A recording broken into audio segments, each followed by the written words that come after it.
Luz y sal, reunir y servir. El día de hoy veremos la lección número 2, una religión razonable y sobrenatural. Nuestra religión eleva el raciocinio al plano de la fe.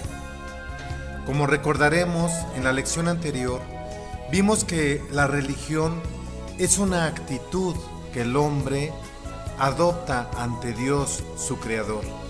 Es esa respuesta que la criatura da y que hace una comunicación con su Creador. Esos lazos que se habían roto y que se han vuelto a unir. Esa relación del hombre con Dios. Diferencias esenciales. Como nosotros sabemos, los animales son movidos por estímulos exteriores llamados motivaciones o por estímulos inconscientes llamados instintos. Sin embargo, el hombre, aparte de estos estímulos, posee dos perfecciones sobre ellos, que son la inteligencia y la voluntad. Por ellas es capaz de conocerse a sí mismo, de comprenderse y de conducirse por la vida. Por la inteligencia puede observar y tomar decisiones, pero por la voluntad puede realizar, llevar a cabo acciones. Por el conjunto de ambas facultades, podemos decir que el hombre es la única criatura responsable. Bueno, pero ¿qué es la responsabilidad? La responsabilidad es la capacidad que tiene el ser libre e inteligente de entender, pero también de decidir la realización de cada uno de sus actos y la posibilidad consecuente de responder por los resultados. Responsabilidad, responder sobre mis actos. ¿Por qué? Porque soy inteligente y libre y soy capaz de entender y de decidir. Por lo tanto, podemos decir que la religión es la consecuencia de esta responsabilidad del hombre. ¿Cómo es que la religión es la consecuencia de la responsabilidad? Pues sí, porque la religión es esa respuesta inteligente y libre de un hombre, o sea, de un ser racional ante su Creador. ¿Por qué? Porque la razón nos va a llevar siempre a que existe un Creador, un Dios, y en consecuencia voy a actuar con esa libertad. Sin embargo, una actitud indiferente a la religión, o sea, una actitud irreligiosa o de irreligiosidad, es una posición no racional y esa posición no es propia del hombre, porque el hombre fue hecho con inteligencia y voluntad. Por lo tanto, la religión es una respuesta a Dios, inteligente y libre del hombre racional. La razón siempre nos va a llevar a Dios. Como ya lo veíamos la semana pasada en el cuadro de las vías o pruebas que demuestran la existencia de Dios, vemos que nuestra razón, por el movimiento, por el motor primero, por la contingencia de los seres, por la ley moral, entendemos, nuestra razón nos lleva a que existe un ser superior. La lección nos muestra dos incisos. Inciso A, que la creación completa nos revela que existe un Dios, que existe un Creador y todos sus atributos. ¿Por qué? Pues por el orden perfectísimo del universo, desde un astro hasta un átomo, guardando toda una precisa correlación muy ordenada y armoniosa, porque Dios es ese ordenador de todo.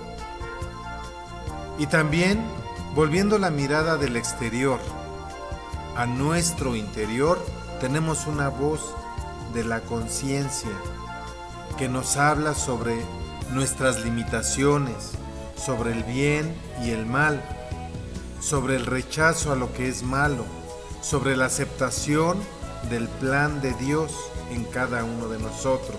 Entonces, nuestra única felicidad posible va a ser una entrega total que le hagamos a Dios en nuestra vida temporal. La voz de la conciencia solamente nos la puede poner un legislador, alguien que tenga una ley moral superior al hombre, y ese alguien es Dios. Religión natural. La religión natural está inherente al hombre. El hombre, siguiendo dócilmente lo que le dicta su razón, acepta la voluntad de Dios y además colabora con el Señor en la realización de sus planes. De esa manera practica una religión natural y asumimos una actitud de amor, de obediencia y de tratar de agradar a nuestro Creador. Desafortunadamente, por la soberbia y el egoísmo, que muchas veces son consecuencia del yo, de querer vivir para mi satisfacción personal, no nos queremos doblegar y no queremos servir y no queremos colaborar en los planes de Dios. Por eso se nos hace más fácil rechazar que dependemos de Dios, no aceptar y actuar y pensar, y tomamos posiciones muchas veces absurdas ante una evidencia que obviamente no se puede negar. ¿Cuáles pueden ser estas posiciones absurdas? La lección nos muestra 5 posiciones absurdas. Inciso A, la incredulidad. El hombre trata de escapar de la verdad y es más fácil decir no creo en Dios, que desde luego esto no te hace libre de un compromiso. Inciso B, el ateísmo. El ateísmo se atreve a negar que Dios existe y llega a afirmar cosas realmente muy absurdas, que las cosas se crearon por sí mismas, que de repente todo apareció de la nada. Entonces, el ateísmo es una posición también muy absurda. Inciso C, el panteísmo, que pretende que la criatura sea parte del Creador, o sea, que todas las criaturas en conjunto integramos al Creador, como si todos sumados diéramos un total. Entonces también es una posición muy absurda. Inciso D, la idolatría. Cayendo de abismo en abismo, el hombre llega a la aberración de fabricar dioses a través de la idolatría, adorar criaturas, animales, vegetales, minerales, adorar, no sé, el fetichismo, el politeísmo, pensar que hay muchos dioses, deificación de fuerzas naturales, ¿no? Es la energía la que mueve todo, es el universo, el cosmos, los astros. Entonces a esto se le llama idolatría. No queremos entender que todo este orden es perfecto que tiene el universo es obra de un creador superior. Inciso E, el materialismo. La sustitución de Dios por el yo, concretado en todo lo que agrada al individuo, ¿no? La sensualidad, el erotismo, la sexualidad, la drogadicción, todo ello lo que puede proporcionar pues riqueza, lujo, poder, y así nos hacemos pues otras metas en nuestra vida, ¿no? El poder, el dinero, la lujuria, la avaricia, y sustituimos a Dios por estas posiciones absurdas. Y pues todo esto tiene una causa y un efecto. Por este rompimiento de la comunicación con Dios, pensando que somos independientes, pues al final de la vida terrena vendrá un sometimiento condenatorio por no haber querido aceptar ese yugo suave y esa carga ligera y colaborar con Dios, que es el justo juez. Bueno, pero podríamos decir, ¿cómo podemos conocer a Dios? ¿Dios se le ha dado a conocer al hombre? Pues sí, efectivamente Dios se le da a conocer al hombre a través de varias etapas de la revelación. Como nosotros sabemos, el hombre fue creado en un estado de amistad y de unión estrecha con Dios, a lo que llamamos la religión natural, donde la comunicación con Dios era suficiente entre la criatura y el Creador. Pero sin embargo, esta comunicación fue interrumpida y entonces la mente del hombre se entenebreció y la voluntad se debilitó. En tales condiciones, el conocimiento de Dios y el seguimiento de sus designios pues se dificultan para el hombre. De este modo, la religión natural pues deja de ser fácil y atrayente. Pero Dios, en su infinita sabiduría, quiere restablecer esta ruptura de comunicación que tuvo Dios con el hombre. Y entonces acude a un auxilio, haciéndole revelación al hombre de su existencia y de sus planes por pasos, cada vez con más claridad y extensión. Y estos pasos son los que conocemos como las etapas de la revelación. La primera etapa es la revelación primitiva o religión patriarcal.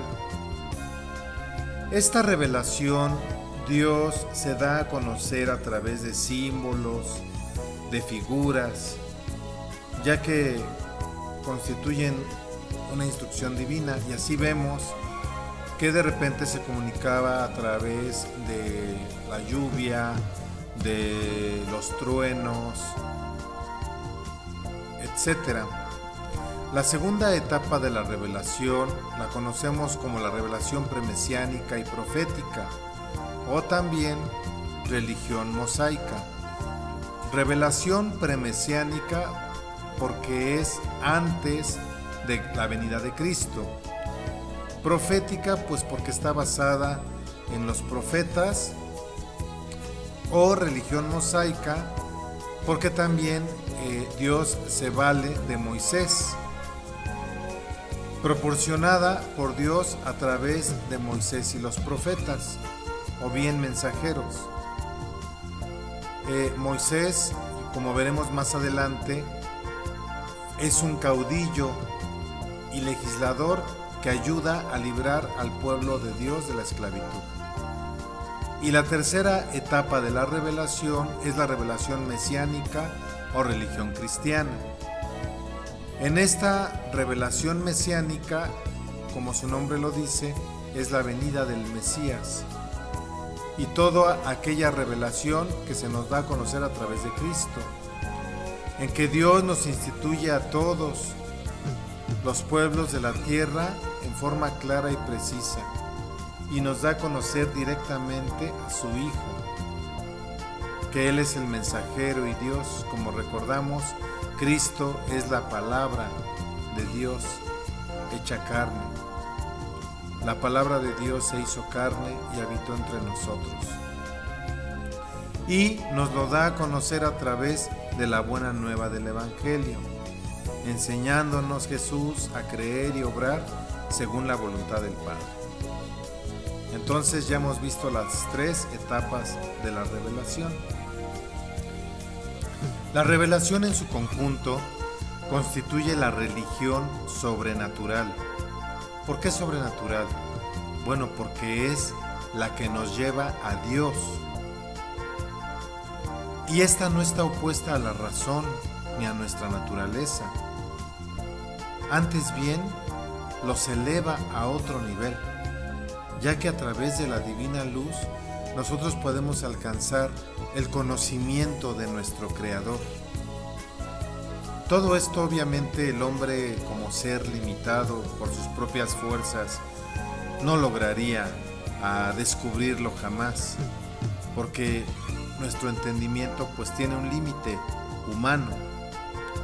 Pero para adentrarse al misterio de Dios, entonces Dios viene en su auxilio a través de una divina revelación, con lo cual el hombre, en un acto de confianza y a través de su razón, confiará en Dios, en que Dios nunca lo engañará y que esta revelación que Él le está dando a conocer es verdad. Y todo eso lo alcanzaremos a entender con algo que llamamos acto de fe. El acto de fe es una confianza plena en que lo que Dios nos está diciendo es verdad. El acto de fe es la aceptación de lo sobrenatural de nuestra religión.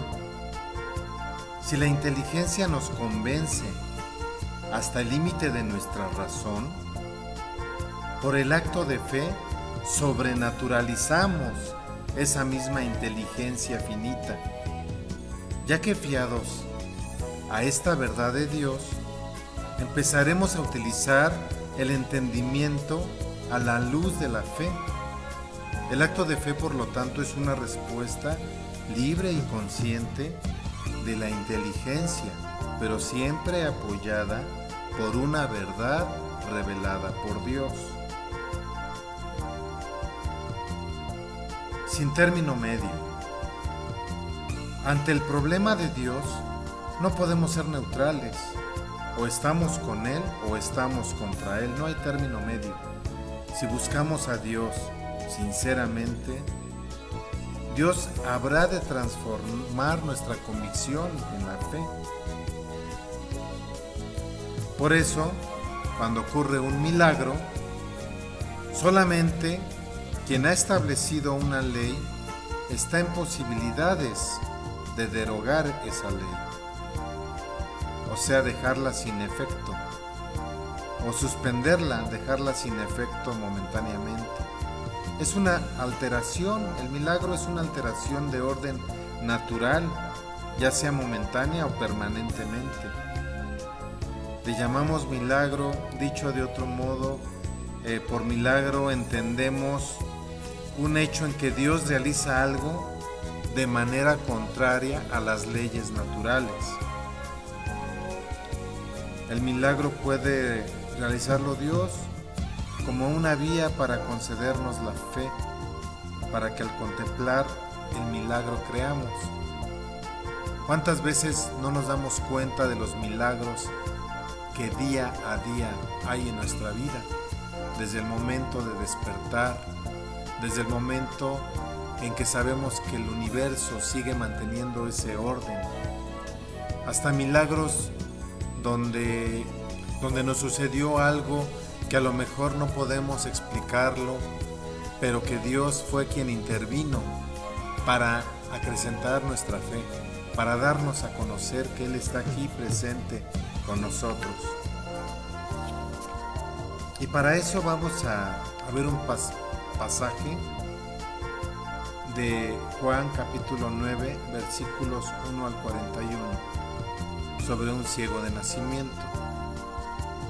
Vio al pasar un hombre ciego de nacimiento y le preguntaron sus discípulos: Rabí, ¿quién pecó, él o sus padres, para que haya nacido ciego? Jesús respondió: ni él pecó ni sus padres, es para que se manifieste en él las obras de Dios. Tenemos que trabajar en las obras del que me ha enviado mientras es de día. Llega la noche, cuando nadie pueda trabajar. Mientras estoy en el mundo, soy luz del mundo. Dicho esto, escupió en tierra, hizo barro con la saliva y untó con el barro los ojos del ciego y le dijo: vete, lávate en la piscina de Siloé, que quiere decir enviado. Él fue, se lavó y volvió ya viendo. Los vecinos y los que solían verle antes, pues era mendigo, decían: es él. No, decían otros, sino que es uno que se le parece. Pero él decía: soy yo. Le dijeron entonces: ¿cómo pues se te han abierto los ojos? Él respondió: ese hombre que llaman Jesús hizo barro, me untó los ojos y me dijo: vete a Siloé y lávate. Yo fui, me lavé y vi. Ellos le dijeron: ¿dónde está ese? Él respondió: no lo sé. Lo llevan donde los fariseos, al que antes era ciego. Pero era sábado, el día en que Jesús hizo barro y le abrió los ojos. Los fariseos a su vez le preguntaron cómo había recobrado la vista. Él les dijo: me puso barro sobre los ojos, me lavé y veo. Algunos fariseos decían: ese hombre no viene de Dios, porque no guarda el sábado. Otros decían: pero ¿cómo puede un pecador realizar semejantes señales? Y había disensión entre ellos. Entonces le dicen otra vez al ciego: ¿y tú qué dices de él? ¿Ya que te ha abierto los ojos? Él respondió que es un profeta. No creyeron los judíos que aquel hombre hubiera sido ciego, hasta que llamaron a los padres del que había recobrado la vista y le preguntaron: ¿este vuestro hijo, el que decís que nació ciego? ¿Cómo pues ve ahora? Sus padres respondieron: nosotros sabemos que este es nuestro hijo y nació ciego, pero cómo ve ahora no lo sabemos, ni quién le ha abierto los ojos. Eso nosotros no lo sabemos. Preguntadle, edad tiene, puede hablar por sí mismo. Sus padres decían esto por miedo a los judíos, pues los judíos se habían puesto ya de acuerdo en que si alguno le reconocía como Cristo, quedara excluido de la sinagoga. Por eso dijeron sus padres: edad tiene, preguntádselo a él. Le llamaron por segunda vez al hombre que había sido ciego y le dijeron: da gloria a Dios. Nosotros sabemos que ese hombre es un pecador. Les respondió: si es un pecador, no lo sé. Solo sé una cosa, que era ciego y ahora veo. Le dijeron entonces: ¿qué hizo contigo? ¿Cómo te abrió los ojos? Él replicó: os lo he dicho ya, y no me habéis escuchado. ¿Por qué queréis oírlo otra vez? ¿Es que queréis también vosotros haceros discípulos suyos?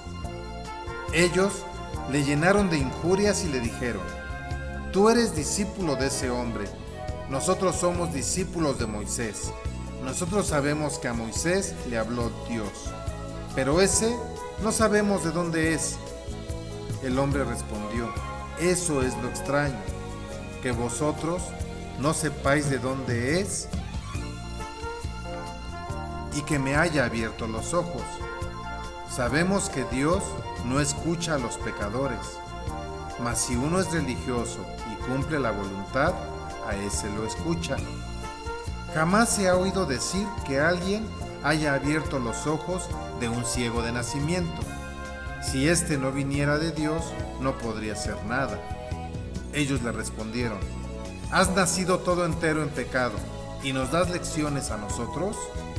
Y le echaron fuera. Jesús se enteró de que le habían echado fuera y encontrándose con él le dijo: ¿tú crees en el Hijo del Hombre? Él respondió: ¿y quién es, Señor, para que crea en él? Jesús le dijo: le has visto, el que está hablando contigo, ese es. Él entonces dijo: creo, Señor.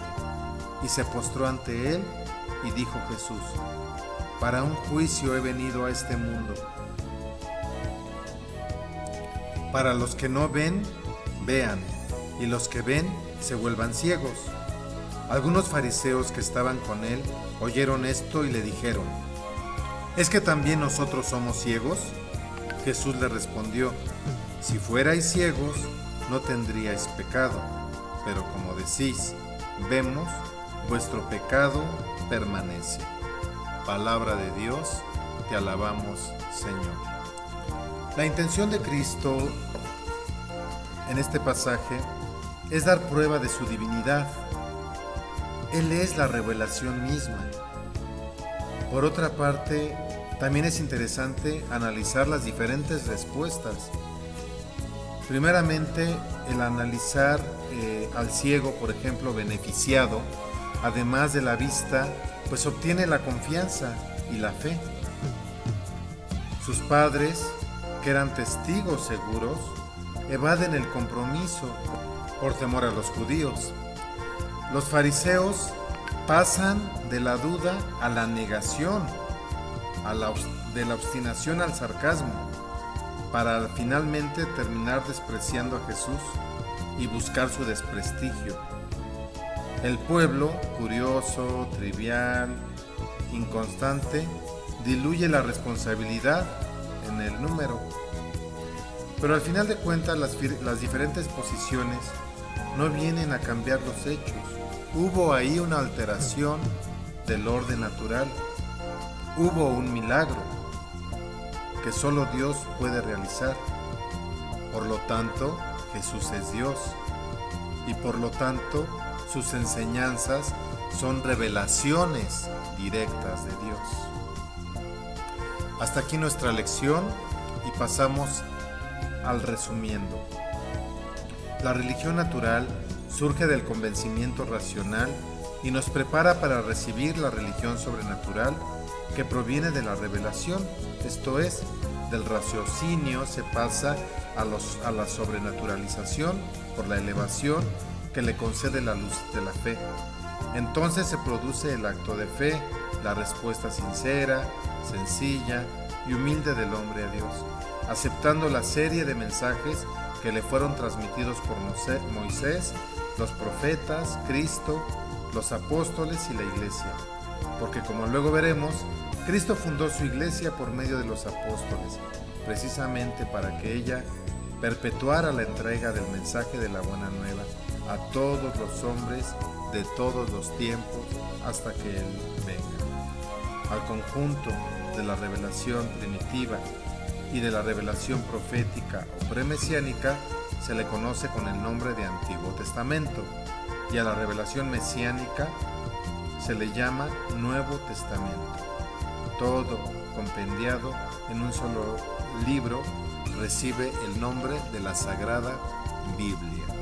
Hasta aquí nuestra lección número 2. Que Dios los bendiga.